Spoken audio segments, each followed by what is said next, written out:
আল্লাহর শুকরিয়া আদায় করছি যে মহান রব্বুল ইজ্জত অনুগ্রহ করে আমাদেরকে জুমার সালাত আদায়ের জন্য মসজিদে আসার তৌফিক ইনায়েত করেছেন। আমরা আমাদের সে মহান মুনিবের দরবারে লাখো কোটি শুকরিয়া আদায় করছি, আলহামদুলিল্লাহ।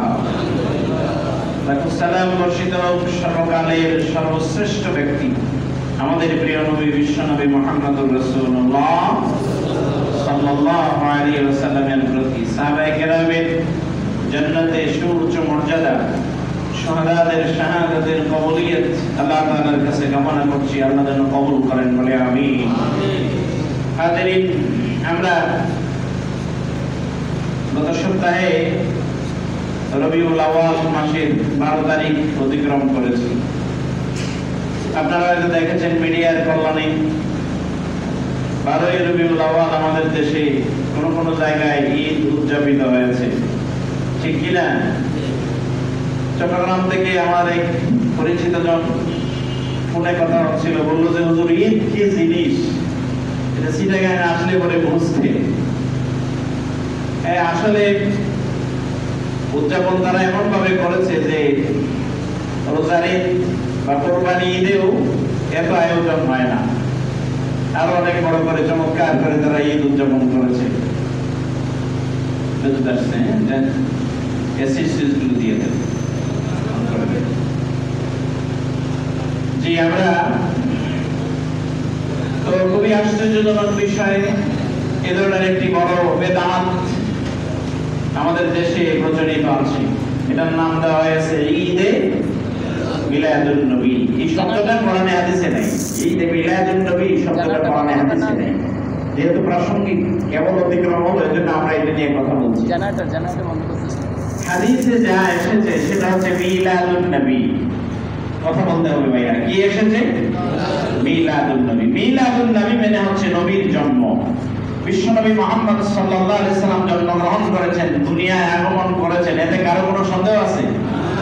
এটা হচ্ছে মিলাদুন নবী, বাবু মিলাদিন নবী। হাদিসে বাব আছে, মিলাদুন নবী মানে নবীর আগমন। তার আগমনে কি হয়েছিল, কিভাবে হলো, রাসূল সাল্লাল্লাহু আলাইহি সাল্লাম কখন দুনিয়ায় এলেন, এই বিষয় নিয়ে হাদিসের অধ্যায়ে আলোচিত হয়েছে। কিন্তু এর আগে একটি শব্দ যোগ করা হয়েছে, সেটার নাম হচ্ছে কি? ঈদ। আমাদেরকে মনে রাখতে হবে যে বিষয়টি রাসূল কারীম সাল্লাল্লাহু আলাইহি সাল্লাম হাদিস শরীফে উল্লেখ করেছেন, মান আহদাসা হাদাসা আও আওয়া মুহদিসা ফাআলাইহি লানাতুল্লাহ ওয়াল মালায়েকাতি ওয়ান নাসি আজমাইন। যে ব্যক্তি ইসলামে, যা রাসূলের যুগে ছিল না, সাহাবায়ে কেরামের যুগে ছিল না, এর পরবর্তীতে সওয়াবের নিয়তে, নেকের আশায়, ইবাদত মনে করে কেউ যদি কোনো বিষয় শুরু করে, সেটাকে বলা হয় বিদআত। মান আহদাসা হাদাসা, রাসূল সাল্লাল্লাহু আলাইহি সাল্লাম বলেন, যা আমার শরীয়তে নাই এমন কোন বিষয় যে ব্যক্তি শুরু করলো, আও আওয়া মুহদিসা, অথবা বিদআতকে প্রমোট করলো, বিদআতকে সম্মানিত করলো, বিদআতকে সহযোগিতা করলো, ফাআলাইহি লানাতুল্লাহ, তার উপরে আল্লাহর লানত। কার লানত? আল্লাহর লানত। ওয়াল মালায়েকাতি, শুধু আল্লাহ না, ফেরেশতাদের লানত। ওয়ান নাসি আজমাইন, এবং পৃথিবীর সমস্ত মানুষের লানত। বলেন নাউযু বিল্লাহি মিন যালিক। তাহলে বলেন দেখি, বিদআতের উপরে লানত কার? আল্লাহর, ফেরেশতাদের এবং পৃথিবীর সমস্ত মানুষের লানত। আল্লাহ তাআলা লানত থেকে আমাদেরকে হেফাজত করুন, বলেন আমিন। কেউ যদি বিদআত করেন, বিদআতে যদি লিপ্ত থাকেন, বিদআত বুঝে তাওবা না করা পর্যন্ত, বিদআতে লিপ্ত থাকাকালীন সময়ে ওই ব্যক্তির কোন ইবাদত আল্লাহর দরবারে কবুল হয় না। আল্লাহ আমাদেরকে এগুলো থেকে হেফাজত করুন, বলেন আমিন। প্রিয় ভাইরা আমার, রাসূল সাল্লাল্লাহু আলাইহি সাল্লাম ঈদ পালন করেছেন কয়টি? দুইটি। কথা বলবেন না কেউ। রাসূল সাল্লাল্লাহু আলাইহি সাল্লাম ঈদ পালন করেছেন কয়টি? দুই ঈদে নামাজে রাসূল দাঁড়িয়ে বলছেন, লিকুল্লি কওমান ঈদ, প্রত্যেক সম্প্রদায়ের জন্য ঈদ আছে। ওয়া হাযা ঈদুনা, আর এই যে আমরা যে ঈদ পালন করছি, এটা হচ্ছে আমাদের ঈদ। রাসূলের ঈদ পালনের সিস্টেমে আপনার নামাজ আছে, তারপরে রাসূল সাল্লাল্লাহু আলাইহি সাল্লামের ঈদে খুতবা আছে। এখন যেটি রাসূলের জন্মদিনে যে ঈদ পালন করা হচ্ছে, শুধু তাই না, প্রথমে বলা হলো ঈদ, এরপরে বলা হয়েছে সাইয়্যিদুল আয়াত। এটা দুই মানে সকল ঈদের সেরা ঈদ। নাউযুবিল্লাহি মিন যালিক। আল্লাহ এর থেকে আমাদেরকে হেফাজত করুন। যেটা ঈদেই না সেটাকে আবার বলা হচ্ছে সকল ঈদের সেরা ঈদ, যেটার কোরআন এবং হাদিসের কোনো রেফারেন্স নেই, দলিল নেই, কোনো নামাজ নেই। শুধু তাই না, আমার ওই ভাই তিনি বলছিলেন যে ভাই আয়েশা যদি দেখতেন যোহর, আসর এবং মাগরিব 3 ওয়াক্ত নামাজ বাদ দিয়া সাইয়্যিদুল আয়াত পালন করা হচ্ছে। মিছিল, তারপরে আপনার এই যে কি রেডি চলছে, যোহরের খবর নাই, এরপরে আসর গেছে, মাগরিব পর্যন্ত যাই ঠিকছে এই কর্মসূচি, এই নামাজের খবর নাই। আল্লাহ তাআলা এগুলো থেকে আমাদেরকে হেফাজত করুন, বলেন আমিন। আমরা নিশ্চিতভাবে একটা জানি, বিশ্বনবী মুহাম্মদ সাল্লাল্লাহু আলাইহি সাল্লাম যে বারে জন্মগ্রহণ করেছেন সেটা কোন বার? সোমবার। সোমবার তিনি বলেছেন। ইয়াউমুল ইসনাইনে রোজার ব্যাপারে প্রশ্ন করা হয়েছে যে আপনি এই দিনে রোজা কেন থাকেন? খুব ভালোভাবে বুঝেন। রাসূল বলেছেন আমি এই দিনে জন্মগ্রহণ করেছি এবং এই দিনে আমার উপরে নবুয়ত দেওয়া হয়েছে। রাসূল সাল্লাল্লাহু আলাইহি সাল্লামের নবুয়ত পাওয়ার থেকে ধরে নিয়ে ইন্তেকাল পর্যন্ত 23 বছর আল্লাহর নবী জীবন ধারণ করেছেন। 23 বছরের নবুয়তি জীবনের ভিতরে কোন একদিন 12 রবিউল আউয়াল, 9 রবিউল আউয়াল, 8 রবিউল আউয়াল, রবিউল আউয়ালের কোন তারিখে আল্লাহর নবী মুহাম্মদ সাল্লাল্লাহু আলাইহি ওয়াসাল্লাম রোজা রাখেন নাই, কোন আনুষ্ঠানিকতা করেন নাই। রাসূল সাল্লাল্লাহু আলাইহি সাল্লাম ইন্তেকাল করেছেন, আল্লাহ রাসূল ইন্তেকাল করেছেন 11 হিজরিতে। রাসূল সাল্লাল্লাহু আলাইহি সাল্লামের সাহাবী যারা রাসূলকে দেখেছেন, রাসূলকে দেখে যারা ঈমান এনেছেন, সর্বশেষ সাহাবী হযরত আবু তুফাইল রাদিয়াল্লাহু আনহু 101 হিজরিতে ইন্তেকাল করেছেন। রাসূল ইন্তেকাল করেছেন 11 হিজরিতে। আবু তুফাইল রাদিয়াল্লাহু আনহু সর্বশেষ সাহাবী, তিনি ইন্তেকাল করেছেন 101 হিজরিতে। তার মানে রাসূলুল্লাহর ইন্তেকালের পরে সাহাবায়ে কেরাম 90 বছর জীবিত ছিলেন। এই 90 বছরের ভিতরে রাসূলুল্লাহর কোন সাহাবী রাসূলের জন্মদিন পালন করেছেন এই জাতীয় কোন হাদিস পাওয়া যায় না। তাহলে যা রাসূল করেন নাই, রাসূলের সাহাবীরা করেন নাই, সওয়াবের নিয়তে ইবাদত মনে করে ওই কাজ করার নামই হলো বিদআত। বিদআত। প্রিয় ভাইরা আমার, আল্লাহর নবী কবে জন্মগ্রহণ করেছেন? কোন সাহাবী যদি আল্লাহর নবীকে জিজ্ঞেস করতেন যে ইয়া রাসূলুল্লাহ আপনি কবে জন্মগ্রহণ করেছেন, হয়তো জন্মের তারিখ রাসূল জানেন না, কিন্তু একজন জানতেন, একজন তো সব জানেন, তিনি কে? রাসূলের নবুয়তি জীবনের 23 বছরের ভিতরে কোন একজন সাহাবীও যদি আল্লাহর নবীকে প্রশ্ন করতেন ইয়া রাসূলুল্লাহ কোন তারিখে আপনি জন্মগ্রহণ করেছেন, তাহলে রাসূল উত্তরটা না জানলে ওহীর অপেক্ষা করতেন, আল্লাহ রাসূলকে জানাই দিতেন। 23 বছরের ভিতরে নবুয়তের 23 বছরের জিন্দেগিতে একজন সাহাবী রাসূলকে প্রশ্ন করার প্রয়োজন অনুভব করেন নাই। বহু প্রশ্ন তারা দিন নিয়ে আল্লাহর নবীকে করেছেন, কিন্তু এই প্রশ্ন করেননি। এরপরে সাধারণত জন্মের তারিখ কার কবে, এটা যদি শিক্ষার আলো যদি কম থাকে যে সমাজে, সেখানে এটা জানা আরো কঠিন হয়। আমাদের জন্মের তারিখ নিয়েই তো অনেকের সন্দেহ। জন্ম নিয়ে নিশ্চিত যে জন্মগ্রহণ করেছি, আমরা দুনিয়ায় এসেছি, কিন্তু কোন তারিখে? কারো বাবা মা হয়তো তারিখ লিখে রাখে নেই। কেউ কেউ বলছে এভাবে সংগ্রামের 3 মাস পরে জন্ম হয়েছে, স্বাধীনের 3 মাস পরে। কেউ বলছে এরকম স্বাধীনতার সময় আমি ভালো বুঝি, শব্দ শুনি, বুঝছি যে যুদ্ধ শুরু হয়েছে। কেউ বলছে স্বাধীনতার সময়ে আমার এই ছেলের বয়স ছিল, তখন সে ঘরে কোনো কিছু দায়ী অত উঁচু জায়গায় ধরে ধরে হাঁটতো। কোন একটা বিষয়ের সাথে, বড় ঘটনার সাথে মিলায় মানুষ এগুলো বলে। জন্মের তারিখ নির্দিষ্ট করে লেখা নাই, এরকম মানুষ এই দুনিয়ায় আছে না নাই? এখানেও আছে না নাই? এরকম আছে। আরে আমার জন্মের তারিখ যে কোনটা সেটা নিয়েই তো বললাম। আব্বা একটা লেগে গেছেন, সেটা হলো বাংলা সনের হিসাবে, ওটা মিলে না। বাংলা লেগে গেছে মানে কিছু বাংলা কিছু ইংরেজি হয়েছে, তো স্বাভাবিক হিসাবে মাদ্রাসায় যখন পড়াশোনা করছি তখন আমাদের অফিস সহকারী কেরানি স্যার এখন দাখিলের রেজিস্ট্রেশনের সময় নবম শ্রেণীতে তারিখ একটা দিতে হয়। আমার বোর্ডের নিয়ম হচ্ছে 14 বছরের বেশি যাতে না হয়, আবার কমও যাতে না হয়। ওই 14 হিসাব করে আমার বেসে যারা পরীক্ষা দিচ্ছে সবার জন্ম তারিখ হয়েছে 1-3-83, মানে সব আপনার মার্চ মাসের 1 তারিখে আমরা সব জন্মগ্রহণ করছি আমার বেসে আমরা যারা পড়াশোনা করছি। আচ্ছা বলে তো দেখি এই জন্মের এই তারিখ কি ঠিক আছে নাকি উল্টাপাল্টা? আসলে এটা একটা দেওয়া হয়েছে, এখন এইটাই জন্ম তারিখ হয়ে গেছে, আপডেট আপনার সার্টিফিকেট এইটাই আছে। কিন্তু আসল জন্মের যে তারিখ কারো বাবা মা হয়তো লিখে রাখছে, কারো বাবা মা লিখে নাই।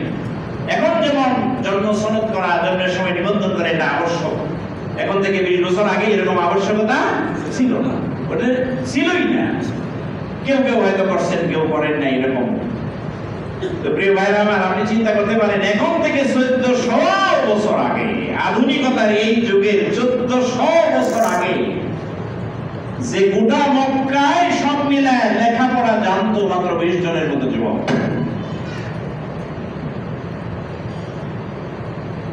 সেই যুগে মুহাম্মদ সাল্লাল্লাহু আলাইহি ওয়াসাল্লাম দুনিয়া আগমন করলেন। জন্মের তারিখ লিখে রাখা, এটা তারিখ নির্দিষ্ট করা, কেউ এটাকে প্রয়োজন মনে করেন নাই। আল্লাহ এই তারিখ জানিয়ে দেয়াটাকে প্রয়োজন মনে করেন নাই। সাহাবীরা জিজ্ঞেস করেন নাই তাতে কি হইছে, আল্লাহ তো জানাইতে পারতেন। সাহাবীরা জিজ্ঞেস করেন নাই, এরপর আল্লাহ ওহী দিয়ে জানাই দিয়েছিলেন, এমন অনেক বিষয় আছে না নাই? কিন্তু সেখানে তো রাসূলের জন্ম তারিখ নাই। শুধু তাই নয়, হযরত ওমর রাদিয়াল্লাহু আনহুর সময়ে যখন হিজরি সন গণনা শুরু হবে, যে আমরা একটা সন গণতে চাই, মাস আছে, মাস গণে, যে আরবি মাস 12টা, মুহররম, সফর, রবিউল আউয়াল, রবিউল সানি, জামাদাল উলা, জামাদাল সানি, রজব, শাবান, রমাদান, শাওয়াল, যুলকাদা, যুলহিজ্জা। এখন বছর গণনা শুরু হবে, এর আগে বছরের গণনা নাই। সাহাবায়ে কেরাম পরামর্শ করলেন, সাহাবায়ে কেরামের পরামর্শের ভিতর থেকে সর্বসম্মতিক্রমে সিদ্ধান্ত গৃহীত হলো, আল্লাহর নবী বিশ্ব নবী মুহাম্মদ সাল্লাল্লাহু আলাইহি সাল্লাম যেদিন মক্কা থেকে মদিনায় হিজরত করেছেন, এই মদিনায় হিজরতের এই দিনটাকে, এই বছরটাকে, এটাকে হিজরি সন ধরা হবে। এটা হলো হিজরি প্রথম সন। বলেন সুবহানাল্লাহ। তাহলে জন্ম প্রাধান্য পাইছে নাকি মক্কা থেকে মদিনায় হিজরত প্রাধান্য পাইছে? কোনটা? হিজরত। রাসূল সাল্লাল্লাহু আলাইহি সাল্লাম যেদিন নবুয়ত পেয়েছেন ওইটাও প্রাধান্য পায় নাই। ইসলাম প্রস্ফুটিত হয়েছে হিজরতের ভিতর দিয়ে। সাহাবায়ে কেরাম হিজরতের তারিখ থেকে ধরে নিয়ে, হিজরতের সন ধরে নিয়ে ওই দিন থেকে শুরু করলেন গণনা শুরু, যেটা হিজরি সন শুরু। প্রিয় ভাইরা আমার, এই জন্য রাসূল সাল্লাল্লাহু আলাইহি সাল্লামের জন্মের বার আমরা জানি সোমবার। তারিখের ব্যাপারে কেউ বলছেন 12 রবিউল আউয়াল, সবচেয়ে বিশুদ্ধতম মত হচ্ছে 9 রবিউল আউয়াল, কেউ বলছেন 8 রবিউল আউয়াল।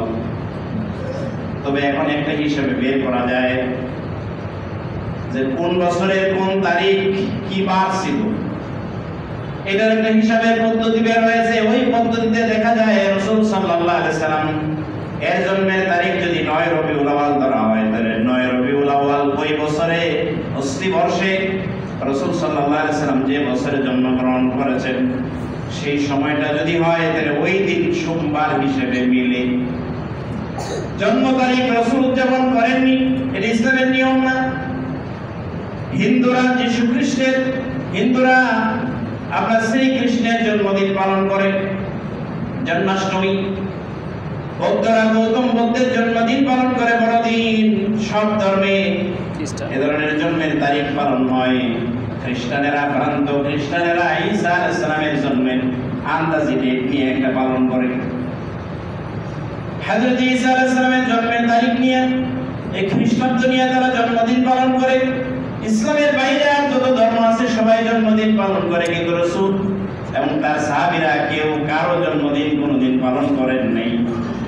যেহেতু রাসূল করেন নাই, সেজন্য আমরা রাসূলের জন্মদিন পালন করি না। ইমাম আবু হানিফারটাও করি না। সাহাবায়ে কেরাম যেহেতু পালন করেন না, আমরা আমাদের বাবার জন্মদিন পালন করি না, নিজেরটাও করি না। এবং সচেতন থাকবো, আমরা আমাদের সন্তানের জন্মদিনও পালন করব না, কারণ এটা আসলে ইসলামের কোনো কালচারের ভিতরে পড়ে না। জন্মের তারিখ যে জায়গায় নির্দিষ্ট নাই, সেখানে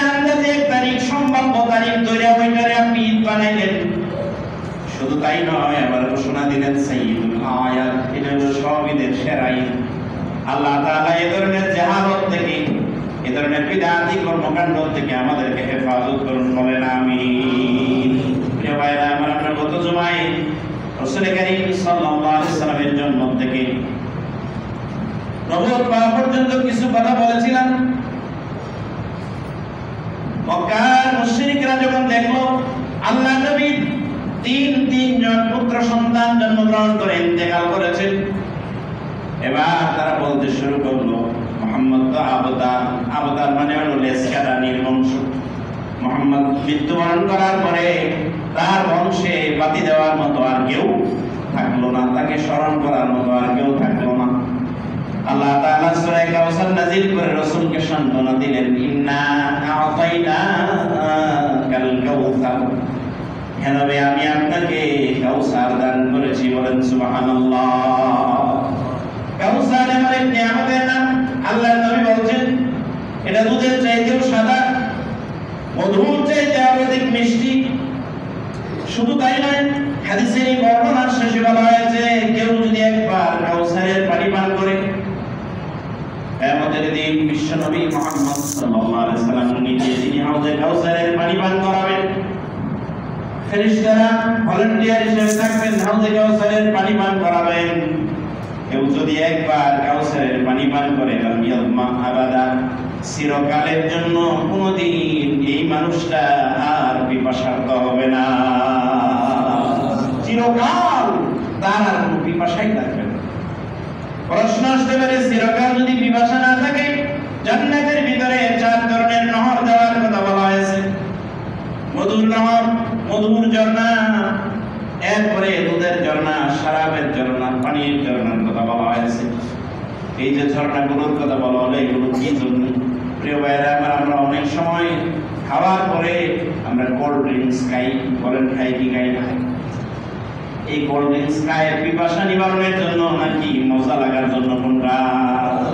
মজা লাগার, পিপাসা নিবারণের জন্য কেউ কোল্ড ড্রিঙ্কস। জান্নাতের জন্য মানুষেরা যারা জান্নাতে যাবে, যারা পান করবে, ওরা পিপাসা নিবারণের জন্য নয়, বরং মজা লাগানোর জন্য ওই পানি পান করবে। আল্লাহ যেন আমাদের তৌফিক দান করেন, বলেন আমিন। তবে আশঙ্কার বিষয় আছে, আমরা তো এত কাজ শুধু কাউসারের পানি রাসূল দিবেন এই কথা শুনে আসছি। বুখারীর বর্ণনায় আছে আল্লাহর নবী বিশ্বনবী মুহাম্মদ সাল্লাল্লাহু আলাইহি ওয়াসাল্লাম বলছেন, আমার সাহাবীরা তোমরা যদি পানি এনে রাখো তোমাদের গবাদি পশুকে পান করানোর জন্য, গৃহপালিত পশুকে পান করানোর জন্য পানি যদি এনে রাখো, যে পানি তুমি তোমার পশুকে পান করাবে, ইতিমধ্যে দেখলে যে আরেকজনের পশু আইসা তোমার এই পানি পান করতেছে, তোমরা কি করবে? সাহাবায়ে কেরাম বলেন, ইয়া রাসূলুল্লাহ, অবশ্যই লাঠি দিয়ে দৌড়াবো। ও ভাই আমার, বুঝতে হবে কোন জায়গায় বসে আল্লাহর নবী বলছেন। আপনারা জানেন সৌদি আরবে মক্কায় 1 রিয়াল দিয়ে তেল পাওয়া যায় 3 লিটার,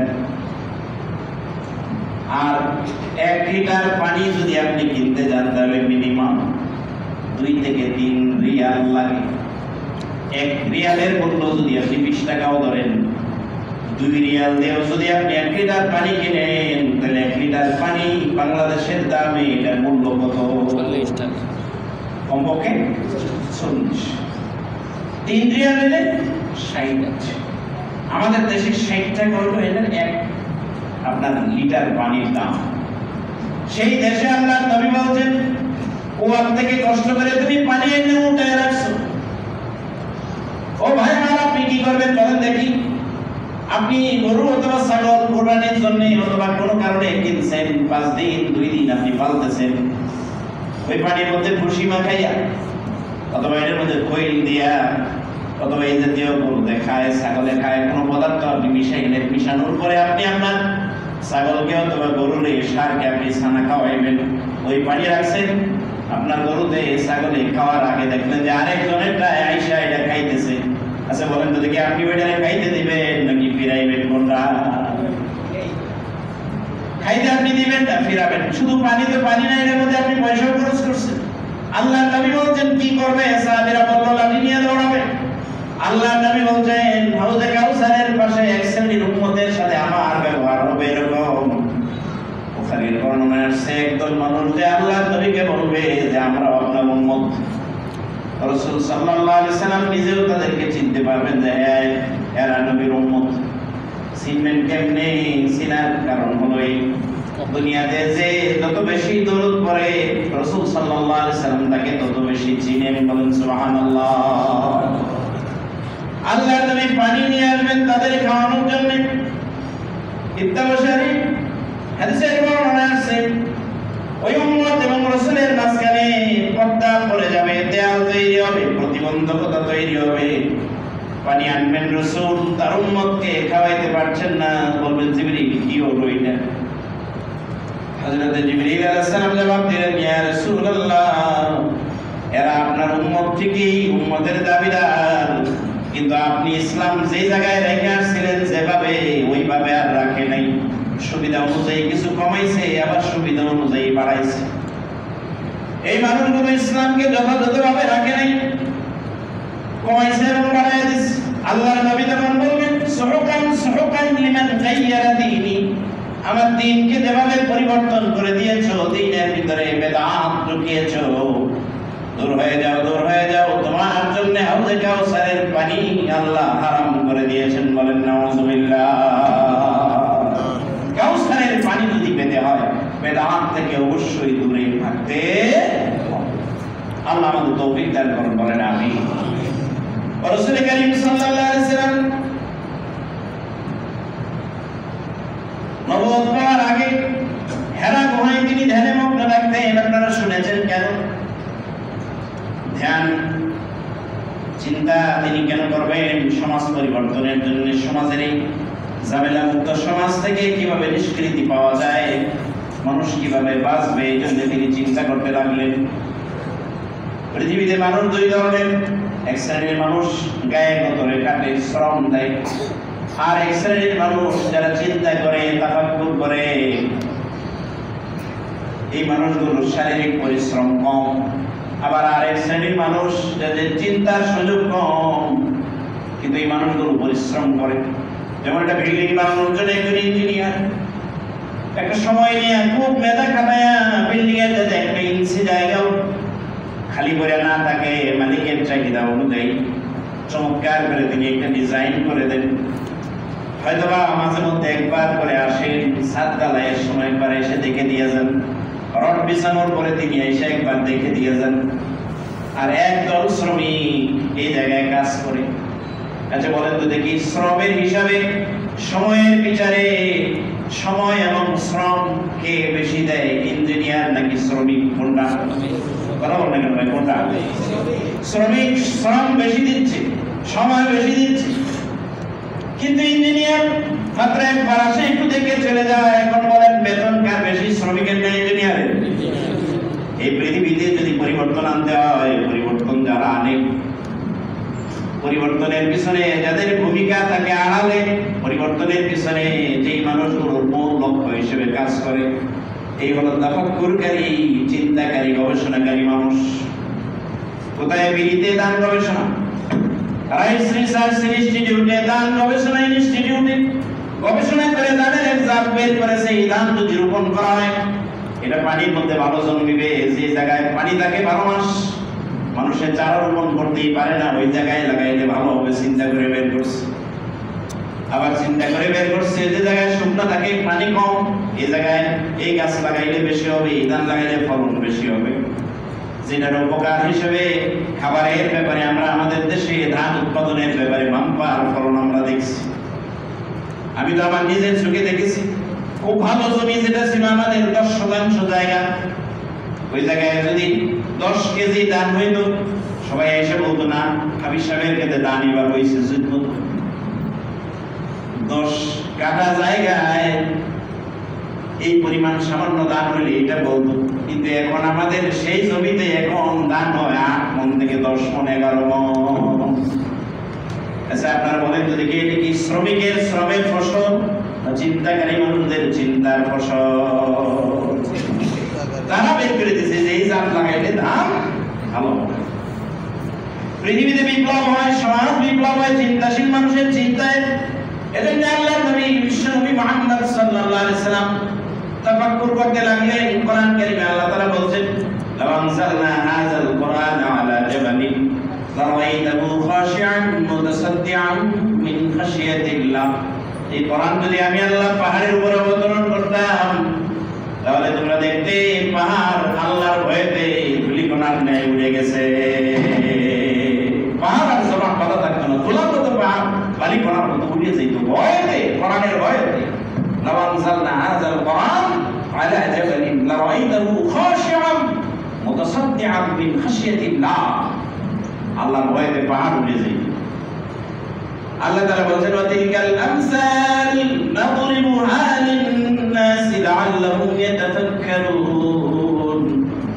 যাদের চিন্তা শক্তি আছে, চিন্তার মতো বুঝ আমি আল্লাহ যাদেরকে দিয়েছি, এই মানুষগুলোর এই বিষয় নিয়ে উদাহরণ নিয়ে চিন্তা করা দরকার, গবেষণা করা দরকার, তাফাক্কুর করবে, গবেষণা করবে এটা নিয়ে যে আল্লাহ আমাদের উপরে কোরআন নাযিল করেছেন, এখন আমাদের করণীয় কি। আল্লাহ নবী ধ্যানমগ্ন চিন্তা করতে লাগলেন। তখন তিনি সত্য স্বপ্ন দেখতেন। 6 মাস পর্যন্ত তিনি শুধু স্বপ্ন দেখলেন সত্য। রাতের বেলায় যা স্বপ্ন দেখলেন, দিনের বেলায় দেখলেন হুবহু বাস্তব। আচ্ছা বলেন তো দেখি, আমরা যা স্বপ্ন দেখি অনেক সময় এরকম বাস্তব স্বপ্ন, আমাদের স্বপ্নগুলো অনেক সময় সত্য হয় কি হয় না? এরকম আপনি স্বপ্নে যা দেখছেন হঠাৎ করে দেখলেন যা একদিন, 2 দিন, 1 মাস, 2 মাস পরে হুবহু তা একেবারে হুবহু মিলে যায়। এরকম সবার জীবনে কিছু কিছু সত্য স্বপ্ন আছে না নাই? রাসূলুল্লাহ রাতের বেলায় স্বপ্ন দেখতেন, দিনের বেলায় দেখতেন সব বাস্তব। এজন্য স্বপ্নকে বলা হয় নবুয়তের, সত্য স্বপ্নকে নবুয়তের 46 ভাগের 1 ভাগ। রাসূলের নবুয়তের জীবন হলো 23 বছর। 23 বছরকে যদি 6 মাস দিয়ে ভাগ করা হয় তাহলে 46। তাহলে রাসূল সর্বপ্রথম 6 মাস পর্যন্ত তিনি সত্য স্বপ্ন দেখেছেন। এই সত্য স্বপ্নটা আল্লাহর নবীকে দেখাইছেন কে? আল্লাহ। এটা ওহী, এটা ছিল ওহী রাসূলের প্রতি। প্রথম ওহী ছিল রাসূলের প্রতি সত্য স্বপ্ন। কয় মাস? 6 মাস। কথা বলেন ভাই, কয় মাস? 6 মাস। এরকম তিনি দেখছেন, রাতে যা দেখছেন দিনে দেখছেন তা বাস্তব। এরপরে হযরত জিবরীল আলাইহিস সালাম এলেন। রাসূলুল্লাহর বয়স যখন 40 বছর 6 মাস 12 দিন। আর-রাহিকুল মাখতুম সিরাত ইবনে হিশামের উদ্ধৃতি দিয়ে তারা লিখেছেন, রাসূলুল্লাহর বয়স যখন 6 মাস 40 বছর 6 মাস 12 দিন হযরত জিবরীল আলাইহিস সালাম এলেন। হযরত জিবরীল আলাইহিস সালাম রাসূলুল্লাহর কাছে এলেন ওহী নিয়ে। আল্লাহর নবীকে বললেন, ইকরা, হে রাসূল আপনি পড়ুন। রাসূলুল্লাহ সাল্লাল্লাহু আলাইহি সাল্লাম বলেন, মা নবী কারিন, আমি পড়তে জানি না। রাসূলুল্লাহ বলছেন, আমি পড়তে জানি না, কারণ আল্লাহর নবী আসলেই তিনি পড়তে জানতেন না। তাফসীরে বর্ণিত হয়েছে এবং আল্লামা সুয়ুতী কান ফি উলুমিল কোরআন গ্রন্থে তিনি লিখেছেন, হযরত জিবরীল আলাইহিস সালাম সোনালী হরফে লেখা রাসূল সাল্লাল্লাহু আলাইহি সাল্লামকে সূরা আলাকের প্রথম 5 আয়াত খুলে দেখাইলেন। ভালোভাবে বুঝেন। আমার যে ছেলের বয়স 5 বছর, ওর বয়স যখন 2.5 বছর, 3 বছর, তখন থেকে সে আয়াতুল কুরসি বলতে পারে। কেমনি? শোয়ার সময় আমি তাকে বলছি, বলো আল্লাহু আল্লাহু লা ইলাহা ইল্লা হুয়াল, সাথে সাথে বলছি। এটা আমার নামটা ছিল পারবে। এক শব্দ করে যদি বলেন, ও এক শব্দ করে বলবে। দেখবেন 1 সপ্তাহ 15 দিন 1 মাস পরে সে মাঝে মাঝে আপনি না বললেও পরে কি বলতে পারতেছে, বলতে মুখস্থ হয়ে গেছে। এরকমই স্বাভাবিক।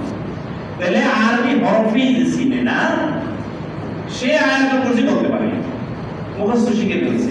3 বছর বয়স যখন মোটামুটি আমার বলতে হয় না, আয়াতুল কুরসি বড় 2-1 জায়গায় একটু আটকে যায়, আর বাকিটা মোটামুটি সে বলতে পারে। কথাটা এই জন্য বলছি, তাকে যদি আয়াতুল কুরসি লিখে বলা হয় যে তুমি পড়ো, সে পড়তে পারবে না।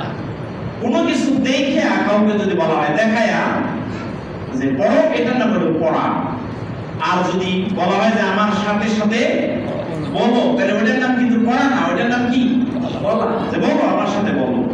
জিবরাইল আলাইহিস সালাম মুহাম্মদ সাল্লাল্লাহু আলাইহি সাল্লামকে বলেন নাই যে আপনি আমার সাথে বলুন, তিনি বলছেন ইকরা, পড়ুন। তার মানে হচ্ছে জিবরাইল রাসূলকে আয়াতটা পড়ে দেন নাই, তিনি লেখাটা ধরছেন, ধরে বলছেন যে আপনি পড়ুন। মুহাম্মদ সাল্লাল্লাহু আলাইহি ওয়াসাল্লাম বলছেন মা আমি পারি নই, আমি এটা পড়তে জানি না। রাসূল পড়তে জানতেন না, শুধু তাই না লিখতেও জানতেন না। কোরআন কারিমে আল্লাহ রাব্বুল আলামিন বলেন লা তাখুতুহু বিয়ামিনিক, বলেন সুবহানাল্লাহ, লা তাখুতুহু বিয়ামিনিক, তোমার এই ডান হাত কোনদিন কোনো কিছু লেখেনি। তিনি নবী হবেন, সাইয়্যিদুল মুরসালিন হবেন, সর্বশ্রেষ্ঠ নবী হবেন, সব নবীর সরদার হবেন। দুনিয়ায় কারো কাছে যায় তিনি শিখবেন যে রাসূলের জন্য শুভনীয় নয়। এজন্য সব নবীদের উস্তাদ আল্লাহ তাআলা বিশেষ করে মুহাম্মদুর রাসূলুল্লাহ সাল্লাল্লাহু আলাইহি ওয়াসাল্লামের উস্তাদ হচ্ছেন কে? ডাইরেক্ট আল্লাহ রাসূলকে শিখিয়ে। চাইলে আল্লাহ মুহাম্মদ সাল্লাল্লাহু আলাইহি ওয়াসাল্লামকে অক্ষর জ্ঞান দিতে পারতেন। আল্লাহ নবী চাইলে আরবে জন্মগ্রহণ করেছেন, এই জ্ঞানটা চাইলে আল্লাহ তাকে দিয়ে দিতে পারতেন। দেন নাই, তার কারণ হলো নবুয়ত পাওয়ার পরে মানুষেরা অনেক কথাই বলছে যে এই লোকটা জাদুকর, পাগলে বড়। কেউ কেউ বলছে যে এগুলো ঘরে বসে বসে বানায়, কিন্তু যারা বলছে তারা জানে যে এই লোকটা লিখতেও জানে না, পড়তেও জানে না। আল্লাহ তাআলা তার রাসূলকে উম্মি রেখে কোরআন নাযিল করেছেন। এটা কোরআনের একটা বিরাট মুজিজা। এমন একজন নবীর উপরে যিনি উম্মি নবী, যিনি লিখতেও জানেন না, পড়তেও জানেন না, এমন একজন নবীর উপরে কোরআন নাযিল করে আল্লাহ প্রমাণ করেছেন কোরআনটা মুহাম্মদ সাল্লাল্লাহু আলাইহি সাল্লাম নিজেও বানান নাই, কেউ বানায় নাই, এটা আল্লাহর পক্ষ থেকে এসেছে। এই কথা বলার সুযোগই যাতে তারা না পায়, পায়নি, এটা বলার সুযোগ পায়নি। একজনে বললে আরেকজনে বেটো দিচ্ছে না, তিনি তো পড়তে জানেন না। লা তাখুতুহু বিয়ামিনিক, আল্লাহ নিজে কোরআন কারিমে বলছেন তোমার ডান হাত কোনদিন কিছু লেখেনি। ওহী নাযিল হলো, ভয় পেয়ে গেলেন আল্লাহর নবী। রাসূল কারীম সাল্লাল্লাহু আলাইহি সাল্লাম বাসায় ফিরে এলেন। খাদিজা রাদিয়াল্লাহু আনহা বলেন জাম্মিলুনি, কম্বল দিয়ে আবৃত করে দাও, ভয় পেয়ে গেছি। ঘটনাটা পুরা বললেন। হযরত খাদিজা রাদিয়াল্লাহু আনহা পাশে থেকে তখন বললেন, ভালোভাবে বলেন, কোন ব্যক্তিকে যদি তার ওয়াইফ জরুরি মুহূর্তে যদি সাপোর্ট দেয়, এটা অনেক বড় সাপোর্ট হয়। খাদিজা রাদিয়াল্লাহু আনহা বলছেন, আমার মন সাক্ষ্য দেয়, আল্লাহর শপথ করে বলছি, লা ইউসিকাল্লাহু আবাদা, আপনি এমন একজন মানুষ যিনি এতিমের হক রক্ষা করেন, আত্মীয়তার সম্পর্ক রক্ষা করে চলেন, তাদের সাথে ভালো ব্যবহার করেন। যখনই যে যার সমস্যার জন্য ডাকে আপনি যান। কাজে আপনার মতো এমন একজন মানুষকে কখনো আল্লাহ অপমানিত, লাঞ্ছিত করতে পারেন না, বলেন সুবহানাল্লাহ। ঘর থেকে তিনি সাপোর্টটা আগে পেয়েছেন যে আল্লাহ আপনাকে কখনো লাঞ্ছিত করবেন না। জিনা দ্বারা মানুষটা লাঞ্ছিত হয়, যা খুশি তাই করে, একদিন চলে যায়। রাসূল বলেন, আমি ভয় পেয়েছি। এরকম একটা আসছিল লোক, এসে এই বলছে। তো রাসূল সাল্লাল্লাহু আলাইহি ওয়াসাল্লাম যখন ঘরে ঢুকেছেন, তাফসীরে কুরতুবীতে লেখা হয়েছে তিনি ঘরের মধ্যে, তিনি খাদিজা রাদিয়াল্লাহু আনহা বলছেন, এই যে আমি দেখতে পাচ্ছি ঘরের কোণায় এখনো আছে। খাদিজা রাদিয়াল্লাহু আনহা দেখলেন, উনি দেখছেন না। উনি একটা টেকনিক করলেন, বুদ্ধিমতী মহিলা, ধনাঢ্য মহিলা, আমাদের মা, আল্লাহ জান্নাতের উচ্চ মাকাম দান করুন, বলেন আমিন। উনি করলেন কি, ঘরের ভিতরে শুধু মুহাম্মদ সাল্লাল্লাহু আলাইহি ওয়াসাল্লাম আর উনি। এবার বুকের চাদরটা, বুকের কাপড়টা তিনি একটু সরাই দিলেন। সরাই দেওয়ার পরে বললেন, এখনো কি দেখতে পাচ্ছেন? রাসূল বললেন, না, এখন তো আর দেখছি না। খাদিজা রাদিয়াল্লাহু আনহা বলেন, এটা যদি দুষ্ট জিন হইতো তাহলে লজ্জা পাইতো না। আমি কাপড় সরাই দিয়েছি, যেহেতু দেখে লজ্জা পাইছি, চলে গেছে, এটা জিন না। আপনি নিশ্চিত থাকেন এটা জিন না, বলেন সুবহানাল্লাহ। এরপরে ওয়ারাকা বিন নওফলের কাছে নিয়ে গেলেন। নিয়ে যাওয়ার পরে পুরো ঘটনার বিবরণ দিলেন। এরপরে ওয়ারাকা বিন নওফল বললেন, হাযান নামুস, এটা আর কেউ নয়, ইব্রাহিম আলাইহিস সালামের কাছে, ঈসা আলাইহিস সালামের কাছে, মুসা আলাইহিস সালামের কাছে এসেছে যে ফেরেশতা হযরত জিবরাইল, সেই ওহী আসছে। আপনি এখন আল্লাহর নবী মুহাম্মদুর রাসূলুল্লাহ সাল্লাল্লাহু আলাইহি ওয়াসাল্লাম। শেষে ওয়ারাকা বিন নওফল বললেন, আমার আফসোস, ইয়া লাইতানি, আমি যদি ওই সময় আপনার সাথে থাকতে পারতাম খুবই ভালো হতো, খুবই সৌভাগ্যবান মনে করতাম। আপনার গোত্রের লোকজন, আপনার এলাকার লোকজন যখন আপনাকে এলাকা থেকে বের করে দিবে, দাঁড়িয়ে দিবে, আপনাকে থাকতে দেবে না, তখন যদি আমি আপনার সাথে থাকতে পারতাম আমি বড় সৌভাগ্যবান হতাম। নবুয়তের সূচনায় ওয়ারাকা বিন নওফল এই কথা বলছেন। নবুয়তের ১৩ বছর পরে রাসূল সাল্লাল্লাহু আলাইহি ওয়াসাল্লাম ঠিকই তিনি মক্কায় আর থাকতে পারেননি। আল্লাহ তাআলা আমাদেরকে রাসূলের সিরাত জেনে এর উপরে মেনে সেই অনুযায়ী আমল করার তৌফিক আল্লাহ দান করুন, বলেন আমিন। ওমা তৌফিক ইল্লা বিল্লাহ। ধারাবাহিকভাবে এরপর থেকে ইনশাআল্লাহ আগামী সময়ে আলোচনা হবে। আল্লাহ আমাদেরকে রাসূলের সিরাত আমার কাছ থেকে শুনে আপনি যতটুকু পারবেন নিঃসন্দেহে পড়লে তার চাইতে আরো ইলমে আমি উন্নতি হবে। কোরআন থেকে হাদিস থেকে আমি যখন পড়ব, এজন্য একটা না একটা সিরাত আমাদের ঘরে থাকা দরকার। আমাদের এই মাসে অন্তত সিরাত করা দরকার। পড়ব তো ইনশাআল্লাহ আমরা। ইনশাআল্লাহ আল্লাহ তৌফিক দান করুন। প্রত্যেক সাথে কষ্ট করে একটু করে দাঁড়ান প্লিজ। একটু দোতলা ওয়ালা আলি মুহাম্মদ কামা সাল্লাইতা আলা ইব্রাহিম ওয়া আলা আলি ইব্রাহিম ইন্নাকা হামিদুম মাজিদ। اللهم بارك على محمد وعلى آل محمد كما باركت على إبراهيم